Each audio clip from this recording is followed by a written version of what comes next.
سلام، به رادیو کاوش خیلی خوش اومدین. توی این اپیزود قراره تاریخچه حضور زنان در جنگ رو بررسی کنیم و ببینیم زنان برای اولین بار کی وارد ارتش شدن.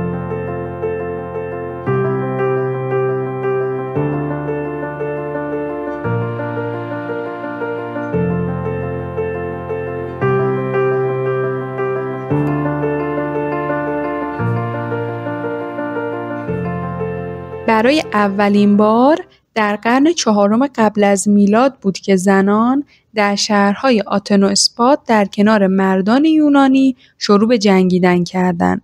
اونها حتی بعدتر هم در لشکرکشی‌های اسکندر مقدونی حضور داشتند. به گفته مورخان روس، زنان پیشینیان ما بی اینکه ترس و هراسی از مرگ داشته باشند، به همراه پدران و همسرانشون به جنگ ها می رفتن. جالبه بدونید که در سال 626 میلادی و در جریان محاصره قسطنطنیه هم یونانی ها اجساد زیادی از زنان رو در بین کشته شدگان جنگ پیدا کردن. توی اون زمان مادران فرزندانشون رو جوری تربیت می کردن که همیشه آماده جنگ باشن.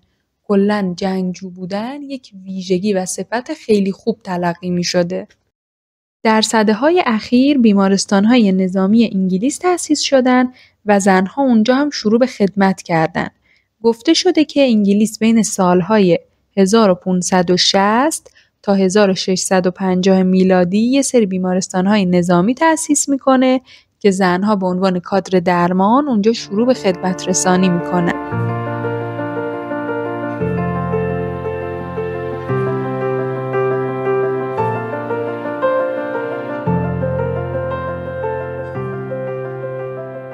و اما در قرن 20 و در جریان جنگ جهانی اول زنان انگلیسی در نیروی هوایی سلطنتی شروع به خدمت می‌کنند. زن‌های انگلیسی یک لشکر ترابری 100,000 نفری برای نیرو هوایی سلطنتی ایجاد می‌کنند. همچنین گفته شده که توی آلمان و فرانسه هم زن‌ها در بیمارستان‌های نظامی و قطارهای پشتیبانی مشغول به کار میشن. یعنی تا اون زمان حضور زنها بیشتر پشت جبهه ها بوده. اما با شروع جنگ جهانی دوم زنها حماسه های خیلی زیادی آفریدن و پا به پای مردها در ارتش ها حضور پیدا کردن. گفته میشه که زنها طی اون سالها در دسته های مختلف نظامی خدمت می‌کردند و بسیاری از وظایف مهم و خطیر رو شجاعانه به عهده می‌گرفتن. یه سری آمار و ارقام جالب وجود داره که گفته میشه در ارتش انگلیس حدود 225,000 نفر زن حضور داشته، توی ارتش ایالات متحده بین 450 تا 500,000 نفر زن حضور داشتن، همچنین توی ارتش آلمان حدود 500,000 نفر زن پا به پای مردها می جنگیدن. جالبه بدونید که توی ارتش بزرگ شوروی هم در اون زمان حدود 1,000,000 نفر زن شرکت داشتن و پا به پای مردها می جنگیدن.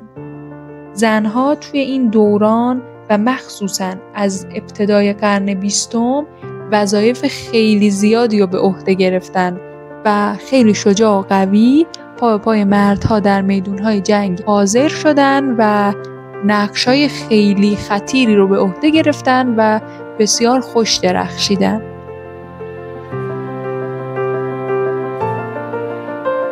خیلی از شما ممنونم که تا انتهای این اپیزود همراه ما بودید. لطفاً نظرات و پیشنهادات خودتون رو در بخش کامنت با ما به اشتراک بگذارید و ما رو سابسکرایب کنید. تا اپیزود بعدی، فعلا.